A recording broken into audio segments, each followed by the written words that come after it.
let's get this party started, because where the party at? And the party is right here. Let's get this first topic out in the open. Looks like the Denver Nuggets fired Michael Malone, which was the head coach. Mike Malone was a fiery guy. Mike Malone was a good head coach for the Nuggets.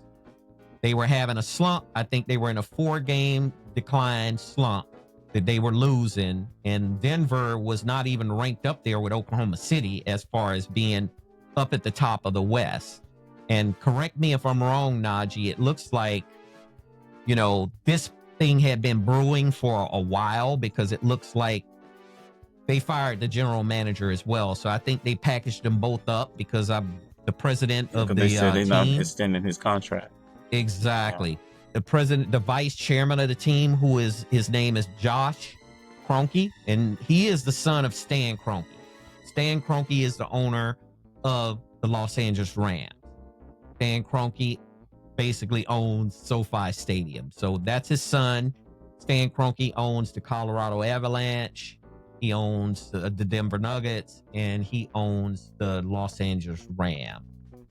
It looks like there was some rift in this organization. So Najee, can you break down some of what you think and what you observed happened? Because it just doesn't seem reasonable to fire Mike Malone right when the playoffs started. And we talked about this about Taylor Jenkins over at the Grizzlies. They fired him too.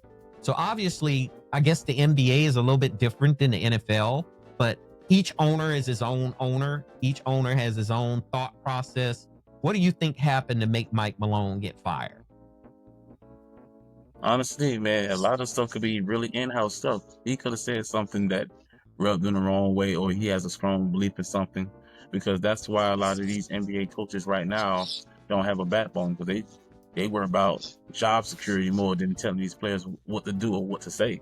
So a lot of these coaches are biting their tongue every day, because, I mean, honestly, when you have that type of leniency, because this is a players' league, this ain't no coaches' league. I've been to several games. I've never been to a game and say, "Oh, boy, I can't wait to see Air coach." That's just not going to happen.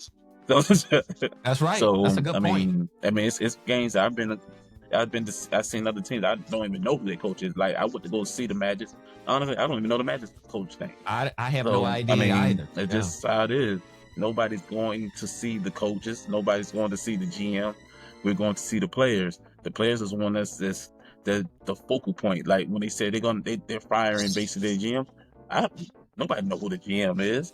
People know who the coach is, because he's very vocal, and he says what he want to say, and he really stands out. He's going to say what he means too. He's not going to bite his tongue to nobody. That's a lot of times that can bite you in the butt.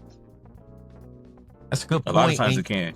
Especially when you're the only coach that the Nuggets ever won a championship with. So that already puts you on a tier past anybody else in that franchise history. The one scary thing, though, it doesn't matter how many high tiers or tiers you sit on based on your resume as far as championships go. It can always be that one thing that come along can get you clipped. At least that's what I've seen in sports. That goes for football. That goes for basketball. That goes for baseball. I used to watch the Nuggets here and there. I don't follow the Nuggets at all. So let me be completely clear with that. But I have seen his press conferences, and I have seen how fiery he's gotten at his press conferences. He's very passionate. He's the type of passionate coach where if something doesn't go right, he will hold a player accountable, unlike a lot of other coaches. Me and Isaiah and you discussed this. Yeah, and that's the way it's supposed to be. These are grown men that are making a salary to do a job, whatever job that may be. That could be, the center, the guard, or whatever the case may be. I think Mike Malone got to a point, in my opinion, where he was frustrated with some of the things that they were going through. And it looks like there was some differences in agreement on how things should have been done between him and Calvin Booth, who was the general manager of the Denver Nuggets, who was also fired. So I think what happened was it was both of them. They completed a clean sweep. They can both of them. And you see that in the NFL, Isaiah, right? Sometimes the general manager, he gets joined to the hip of the coach, because usually it's the general manager who always recommend or bring in the coach. It's an exception here and there, right? But So they join. if that owner don't like neither one of them, that's how you're gonna do it. If he's want to get rid of the GM and he know the GM is really good friends with the coach, he gonna can both of them. Just get both of them out of there, man, and start fresh. So that's how it seems to look now, man. You know, these guys rub that owner the wrong way, and that owner already had something else in mind for them. He's got a whole different group of people he want to implement in his program. So that's why both of them got canned at the same time. Here's my thing on it, and I'll get Najee's opinion on this. And Najee, correct me if I'm wrong. My thought process with this is Mike Malone was very outspoken. He didn't hold anything back from what I observed when he would give his press conferences. You could see him on the sideline. He was very animated and emotional. And he would literally be pissed off. I mean, the guy would get really worked up under certain conditions, right? So I think what my take on it is there was some differences, and there was rumors also swirling that some players were complaining about Mike Malone as well. So anytime you have players that go to let's just say the player go to the GM has to address it. Especially if it's a situation where the player says, look, I don't like the way he's talking to me, or I don't like the way he's treating me, or I don't like the way he's criticizing me. If a player does that, there has to be action taken at some level, in my opinion, because Which is crazy because he's been there before any of the players that's even on that team.